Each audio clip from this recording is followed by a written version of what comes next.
Hello বন্ধুরা, তোমরা সবাই কেমন আছো? আশা করি সবাই ভালো আছো। তো আমরা আজকে যাব মা হীরাপুরের মা মনসার কাছে পুজো দিতে। তো আমরা বেরিয়ে পড়েছি। দেখো নদীর ঘাটে এসে পৌঁছে গেছি। আর দেখো কত নৌকো দাঁড়িয়ে আছে। আর আমরা ডিসিশান করছি কোন নৌকোটায় যাব আর না যাব।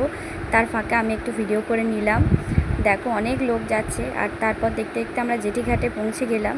এবারে গিয়ে এই যে সামনে যে লঞ্চটা দেখতে পাচ্ছ, ওই কী খেয়া বলে, ওই খেয়াতে উঠে এবার আমরা যাবো। তো তোমাকে পুরোটা দেখিয়ে দিই। দেখো কত সুন্দর নদীর পাড়টা লাগছে। আর দেখো আমরা বসেছিলাম, বসে থাকতে থাকতে একটা জাহাজও আসছিল, তাই সবাই মিলে ভিডিও করছিলাম। তো আমিও একটু ভিডিও করে নিয়েছি।